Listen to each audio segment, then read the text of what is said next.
वित्त मंत्री ने एक डिजिटल पुरालेख संग्रहालय Bharat shared repository of inscription, जिसको शॉर्ट टर्म में आप कह सकते हैं भारत श्री, की स्थापना की घोषणा की। भारतीय पुरातत्व सर्वेक्षण किस शहर में भारत श्री की स्थापना करेगा? हैदराबाद, नई दिल्ली, मुंबई, जयपुर। इसका करेक्ट उत्तर हो जाएगा ए, हैदराबाद में इसकी स्थापना की जाएगी।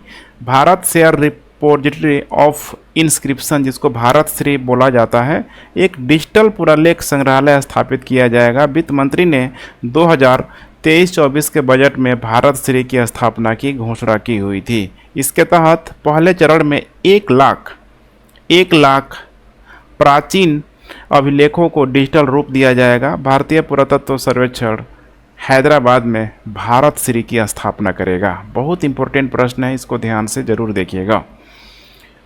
एशिया का पहला फ्लोटिंग फेस्टिवल 1 फरवरी को मध्य प्रदेश में डैश डैश में शुरू हुआ। कहाँ शुरू हुआ? इंदौर, जबलपुर, रीवा, मंदसौर।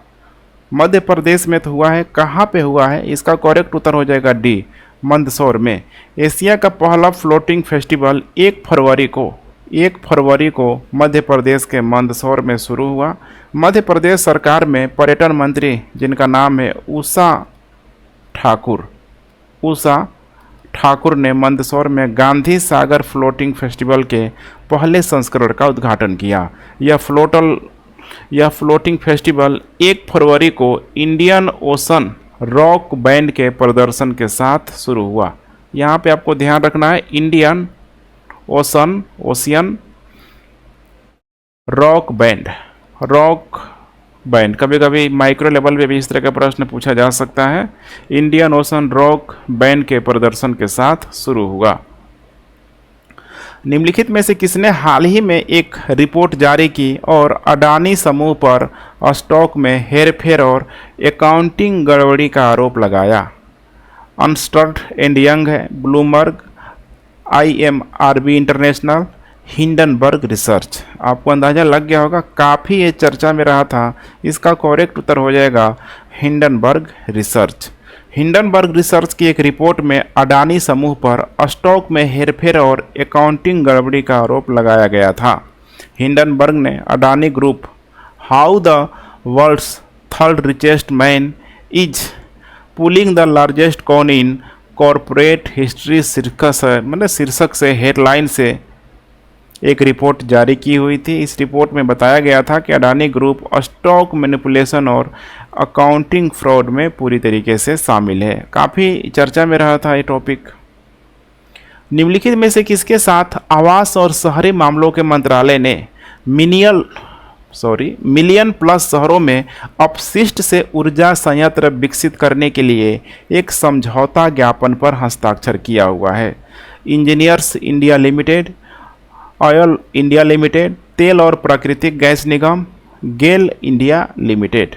इसका करेक्ट उत्तर हो जाएगा ए, इंडियन इंजीनियर्स इंडिया लिमिटेड। आवास और शहरी मामलों के मंत्रालय ने मिलियन प्लस शहरों में अपशिष्ट से ऊर्जा संयंत्र, इसी को बोला जाता है वेस्ट टू वेल्थ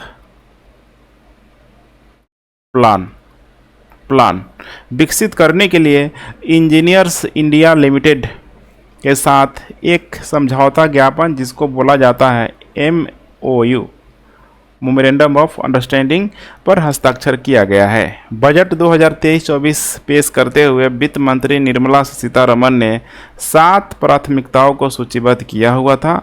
हरित विकास खंड में गोबर धन योजना के तहत 500 नए वेस्ट टू वेल्थ प्लांट स्थापित किए जाएंगे। किसके द्वारा? Engineers limited India limited. निम्नलिखित में से किस संगठन ने भारतीय महिला क्रिकेट टीम की कप्तान हरमनप्रीत कौर को अपना ब्रांड एम्बेसडर बनाया हुआ है? पेप्सी, प्यूमा इंडिया, पोको, इसके अलावा है IIFL फाइनेंस। इसका करेक्ट उत्तर हो जाएगा बी, प्यूमा इंडिया ने भारतीय महिला क्रिकेट टीम की कप्तान हरमनप्रीत कौर को अपना ब्रांड एम्बेसडर बनाया हुआ है। हरमनप्रीत साल भर कई गतिविधियों और अभियानों के माध्यम से ब्रांड के फुटवेयर, परिधान और एक्सेसरीज का यहाँ पे प्रचार करेंगी। भारत में हाइड्रोजन ट्रेनों के संबंध में निम्नलिखित कथनों पर विचार कीजिए। कालका शिमला ऐतिहासिक सर्किट पर दिसंबर 2023 तक भारत की पहली स्थानीय रूप से डिजाइन और निर्मित हाइड्रोजन ट्रेन होगी। बिल्कुल करेक्ट है, बहुत चर्चा में रहा है ये। हाइड्रोजन से चलने वाली ट्रेनों को वंदे मेट्रो के नाम से जाना जाएगा। ये भी बिल्कुल सही है। तो दोनों करेक्ट स्टेटमेंट है, इसीलिए करेक्ट उत्तर हो जाएगा यहाँ पे सी। 1 और 2 दोनों। यहाँ पे आप लोग देख पा रहे हैं कालका शिमला ऐतिहासिक सर्किट पर दिसंबर 2023 तक भारत की पहली स्थानीय रूप से डिजाइन और निर्मित हाइड्रोजन ट्रेन चलेगी। रेल मंत्री अश्विनी वैष्णव ने हाल ही में यह घोषणा की हुई थी। हाइड्रोजन से चलने वाली ट्रेनों को क्या नाम दिया जाएगा? वंदे मेट्रो ट्रेन। वंदे मेट्रो ट्रेन के नाम से जाना जाएगा। अगर इसकी हम लोग बात करें तो पहले Darjeeling Himalayan railway, Nilgiri mountain railway, कालका शिमला रेलवे, माथेरान हिल रेलवे, कांगड़ा घाटी, बिलमोरा वघाई और मारवाड़ देवघर मदरिया जैसे ऐतिहासिक जहां पे नैरो पैसेज है, नैरो गेज मार्गों पर ये चलती हुई नजर आएगी। तो पूरा ये सब हिली एरिया है। अभी जितना भी मैंने मेंशन किया बस पूरा आपको याद रखना है। कालका शिमला, कालका शिमला। उत्तराखंड के मुख्यमंत्री पुष्कर सिंह ने घोषणा की कि राज्य डैश डैश वर्ष तक नशा मुक्त हो जाएगा। नशा मुक्त हो जाएगा 2028, 2030, 2026, 2025। इसका करेक्ट उत्तर हो जाएगा यहाँ पे 2025। उत्तराखंड के मुख्यमंत्री पुष्कर सिंह ने घोषणा की कि वर्ष 2025 तक राज्य नशा मुक्त हो जाएगा। उत्तराखंड के मुख्यमंत्री पुष्कर धामी ने मिशन नशा मुक्त देवभूमि, मिशन नशा मुक्त देवभूमि पर नशा मुक्ति कार्यशाला का उद्घाटन किया। उन्होंने कहा कि हमारा संकल्प है कि 2025 तक देवभूमि का एक भी व्यक्ति नशे का आदी नहीं होना चाहिए। केंद्रीय मंत्री डॉक्टर महेंद्र नाथ पांडे किस स्थान पर पंचामृत की ओर कार्यक्रम का उद्घाटन करेंगे? मानेसर, मोहाली, जयपुर, कानपुर। इसका करेक्ट उत्तर हो जाएगा यहाँ पे ए, मानेसर। केंद्रीय मंत्री डॉक्टर महेंद्र नाथ पांडे ने 4 फरवरी 2023 को अंतर्राष्ट्रीय ऑटोमोटिव प्रौद्योगिकी केंद्र मानेसर हरियाणा में एक मेगा इवेंट पंचामृत की ओर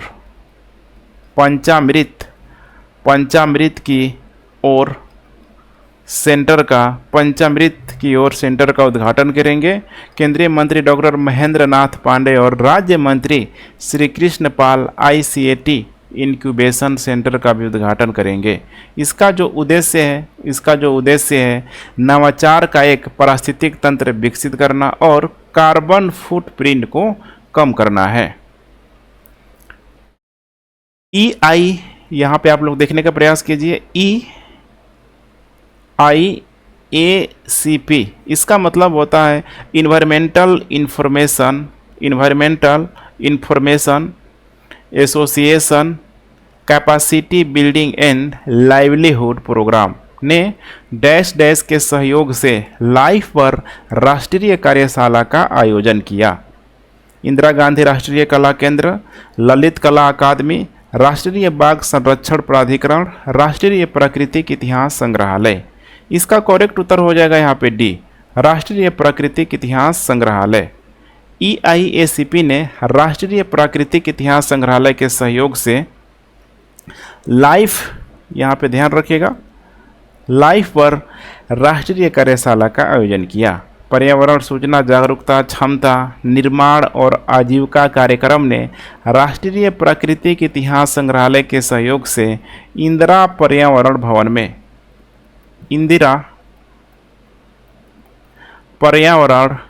भवन में लाइफ पर राष्ट्रीय कार्यशाला का आयोजन किया। कार्यक्रम केंद्रों की गतिविधियों को मिशन लाइफ, जिसको बोला जाता है लाइफ टाइम फॉर इन्वायरमेंट, के साथ संरक्षित करने के लिए कार्यशाला का भी आयोजन किया जा रहा है। 2021-22 के लिए राज्य आर्थिक समीक्षा के अनुसार केरल की अर्थव्यवस्था 2021-22 में डैश डैश बढ़ी है। कितनी बढ़ी हुई है?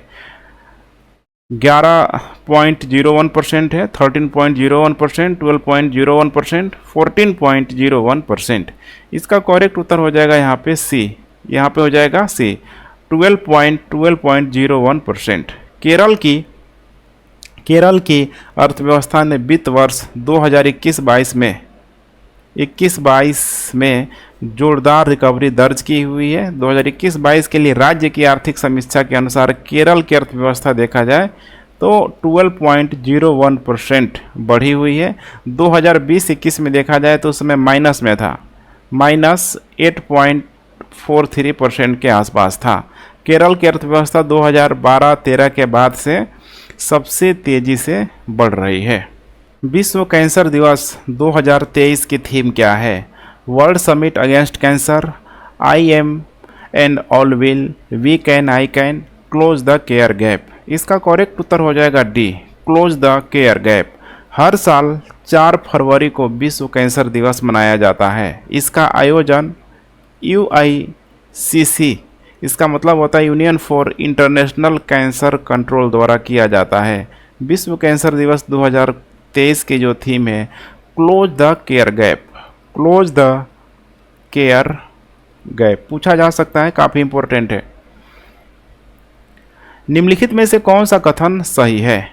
प्राथमिक कृषि साख समितियों, जिसको यहाँ पे पैक्स बोला जाता है, पैक्स का मतलब होता है the primary agriculture credit societies. PACS को सामान्य सेवा केंद्रों के रूप में संचालित करने के लिए एक समझौता ज्ञापन पर हस्ताक्षरित किया गया। बिल्कुल सही है।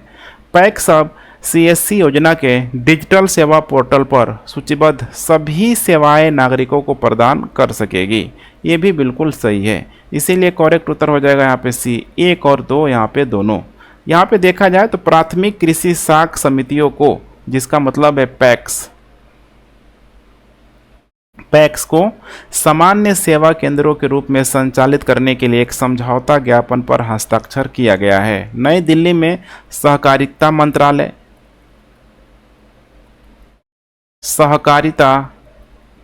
मंत्रालय, इसके अलावा इलेक्ट्रॉनिक और सूचना प्रौद्योगिकी मंत्रालय, मैं माइटी मेंशन कर देता हूँ, माइटी, इसके अलावा नाबार्ड है, नाबार्ड, इसके अलावा CSC, ई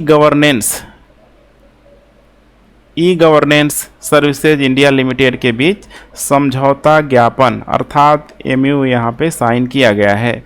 पैक्स के 13 करोड़ किसान सदस्यों सहित ग्रामीण आबादी को 300 से अधिक सेवाएं उपलब्ध कराई जाएगी। पैक्स अब CSC योजना के डिजिटल सेवा पोर्टल पर सूचीबद्ध सभी सेवाएं नागरिकों को प्रदान कर सकेगी। एकनाथ शिंदे सरकार ने एक गीत को राज्य घोषित किया। इस गीत का नाम क्या है? बहुत इंपॉर्टेंट प्रश्न है। जय जय महाराष्ट्र माझा, मेरा महाराष्ट्र माझा, मेरा महाराष्ट्र, जय महाराष्ट्र। इसका करेक्ट उत्तर हो जाएगा ए, जय जय महाराष्ट्र माझा। यहाँ पे आप लोग देख पा रहे हैं जय जय महाराष्ट्र माझा। राज्य का लोकगीत या फिर लोकप्रिय गीत जय जय महाराष्ट्र माझा, गर्जा महाराष्ट्र माझा अब महाराष्ट्र का राज्य गीत होगा। यहाँ पे जो कवि हैं राजा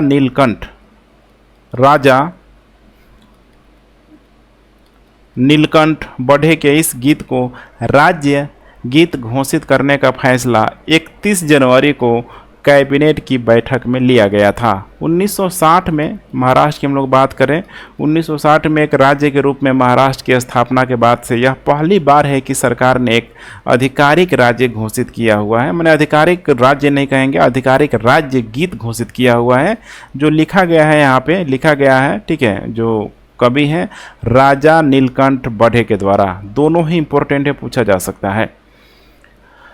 निर्दिष्ट सरकारी एजेंसियों की सभी डिजिटल प्रणालियों के लिए निम्नलिखित में से कौन सा सामान्य पहचानकर्ता के रूप में उपयोग किया जाएगा? आधार ID number, pan number, ration card, voter ID card. इसका करेक्ट उत्तर हो जाएगा यहाँ पे बी, ठीक है, पैन नंबर। वित्त मंत्री निर्मला सीतारमण ने घोषणा की कि निर्दिष्ट सरकारी एजेंसियों की सभी डिजिटल प्रणालियों के लिए एक सामान्य पहचानकर्ता के रूप में अस्थायी खाता, जिसका नाम है पैन, परमानेंट अकाउंट नंबर जिसे बोला जाता है, इसी का उपयोग किया जाएगा। यह देश में व्यापार करने में आसानी को बढ़ावा देगा। पैन की बात करें तो यह एक 10 डिजिट का, यहाँ पे आप लोग देख पा रहे हैं, ठीक है, यहीं पे बीच पे नंबर होता है। 10 डिजिट का एक अल्फा न्यूमेरिक नंबर है जो किसी व्यक्ति को आयकर विभाग द्वारा आवंटित किया जाता है। यहाँ पे कुछ ज़रूरी बातें हैं, जैसे कि आधार कार्ड को रद्द करने की कोई व्यवस्था नहीं है, वोटर आईडी को रद्द कराया जा सकता है, पैन कार्ड को सरेंडर किया जा सकता है, लेकिन पासपोर्ट को सरेंडर या रद्द करने का कोई प्रावधान नहीं है। निम्नलिखित में से किस देश ने घोषणा की कि उसके नए $5 बिल में किंग चार्ल्स III की प्रतिकृति यहाँ पे नहीं होगी? अब डॉलर कहाँ चलता है? जैसे कि यहाँ पे ऑस्ट्रेलिया है, जापान है, श्रीलंका है, पाकिस्तान है। बहुत आसान है, देखिए जापान में तो येन चलता है, श्रीलंका पाकिस्तान में देखा जाए तो रुपया ही चलता है। इसमें एक ही ऑप्शन यहाँ पे बच रहा है, जिसका करेक्ट उत्तर हो जाएगा यहाँ पे ऑस्ट्रेलिया। यहाँ पे होगा ऑस्ट्रेलिया। ऑस्ट्रेलिया ने यहाँ पे नए जो कि डॉलर ₹5 का जो, ठीक है, उनकी जो यहाँ पे जो भी करेंसी है, इसमें किंग चार्ल्स III की अब इमेज आपको देखने के लिए नहीं मिलेगी, प्रतिकृति नहीं होगी। यह एक ऐसा कदम है जो ऑस्ट्रेलिया के करेंसी नोटों पर ब्रिटिश राजशाही के चरणबद्ध रूप से बाहर होने को दर्शाता है। ऑस्ट्रेलिया के रिजर्व बैंक ने घोषणा की कि नई डिजाइन में दिवंगत महारानी एलिजाबेथ द्वितीय के चित्र को यहाँ पे बदला जाएगा। और आपको मैं बता दूं, ऑस्ट्रेलिया वाला जिसमें देखा जाए तो अधिकतर जो लोग हैं कहीं न कहीं ब्रिटेन वासी हैं, जो उस समय जब उपनिवेशीकरण का दौर चल रहा था, तो उस समय जाके वो लोग धीरे धीरे, ठीक है, खोज किया और धीरे धीरे जाकर वहीं पे लोग बस गया। सरस मेले के संबंध में निम्नलिखित कथनों पर विचार कीजिए। सरस मेले। केंद्र शासित प्रदेश जम्मू और कश्मीर अपना पहला सरस मेला 4 से 14 फरवरी तक जम्मू कश्मीर में आयोजित कर रहा है। बिल्कुल यहाँ पे सही है। केंद्र शासित प्रदेश जम्मू कश्मीर के उपराज्यपाल मनोज सिन्हा ने अकेले 4 फरवरी 2023 को मेले का उद्घाटन किया। अब यहाँ पे दिया हुआ है अकेले मेले का उद्घाटन किया, ठीक है, ये यहाँ पे दूसरा गलत हो जाएगा, पहला स्टेटमेंट है यहाँ पे सही है। यहाँ पे आप लोग देख लीजिए, सरस आजीविका मेला 2023 केंद्र शासित प्रदेश जम्मू और कश्मीर में 4 फरवरी से 14 फरवरी तक जम्मू में अपने पहले सरस मेले की ये मेज़बानी भी कर रहा है। केंद्रीय ग्रामीण विकास और पंचायत राज मंत्री देखा जाए तो जैसे गिरिराज सिंह हैं, केंद्र शासित प्रदेश जम्मू कश्मीर के राज्यपाल मनोज सिन्हा ने, दोनों ने मिलकर इसका यहाँ पे उद्घाटन किया हुआ है। लगभग देखा जाए तो 11 दिनों तक चलने वाले सरस मेले के दौरान जो भी कारीगर हैं और यहाँ पे सेल्फ हेल्प ग्रुप की जो महिलाएं हैं, अपने शिल्प हो गया, हथकरघा हो गया, जैसे आप यहाँ पे देख पा रहे हैं, बहुत सारी यहाँ पे वैरायटी है और खाद्य पदार्थों का प्रदर्शन कर रही है। सरस मेले को सरस आजीविका मेले के नाम से भी जाना जाता है। केंद्रीय मंत्री जितेंद्र सिंह ने हाल ही में कहा कि कुल ... पेलोड की पहचान पृथ्वी की परिक्रमा करने वाले भारतीय वस्तुओं के रूप में की गई है। 110, 111, 112, 113। इसका करेक्ट उत्तर हो जाएगा यहाँ पे बी, 111। कुल यहाँ पे देखा जाए 111 पेलोड और 105 अंतरिक्ष मलबे, जिसको बोला जाता है स्पेस डेब्रिस, अंतरिक्ष जो कचरा है, इसकी पहचान पृथ्वी की परिक्रमा करने वाले भारतीय वस्तुओं के रूप में की गई है। ये सब, ठीक है, भारत के द्वारा छोड़ा गया है इसको, ठीक है, मतलब देखा जाए ISRO system for safe and sustainable operation management की स्थापना 2022 में की गई थी। टकराव के खतरे वाली अंतरिक्ष वस्तुओं की निगरानी जारी करने के अधिक केंद्रित प्रयासों के लिए इसे स्थापित किया गया था। तो अभी टोटल जो पहचान की गई है भारतीय वस्तुओं की 111, ध्यान रखिएगा 111 इंपॉर्टेंट हो सकता है। वित्तीय वर्ष 2023-24 के केरल बजट के संबंध में निम्नलिखित में से कौन सा कथन सही है? व्यापक बाजार हस्तक्षेप के माध्यम से मुद्रास्फीति को नियंत्रित करने के लिए बजट में 2000 करोड़ रुपए आवंटित किया गया है। कितना? 2000 करोड़ रुपए आवंटित किया गया है, जो कि बिल्कुल करेक्ट है। फ्लैट और अपार्टमेंट के रजिस्ट्रेशन पर स्टैंप ड्यूटी 5% से बढ़कर 7% यहाँ पे हो गई, 7% यहाँ पे हो गई, ये भी बिल्कुल सही है। रबर सब्सिडी के लिए यहाँ पे देखा जाए, रबर सब्सिडी के लिए तो 600 करोड़ रुपए आवंटित किए गए हैं, जबकि मेक इन इंडिया नहीं कहेंगे, मेक इन केरल कहेंगे, मेक इन केरल परियोजना के लिए 1000 करोड़ रुपए आवंटित किए गए हैं।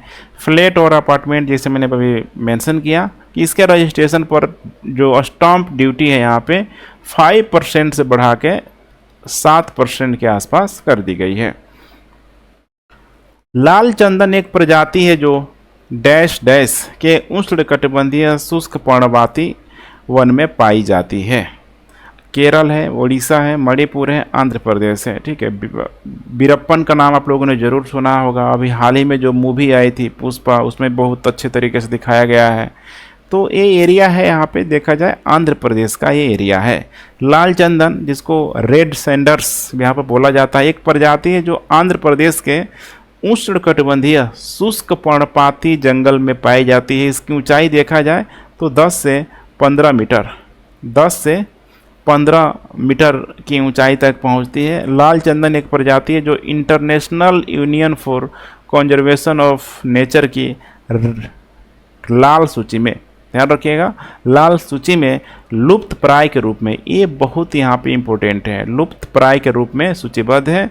यह वन्य जीव अधिनियम 1972 की अनुसूची 4 के तहत संरक्षित इसको किया गया है।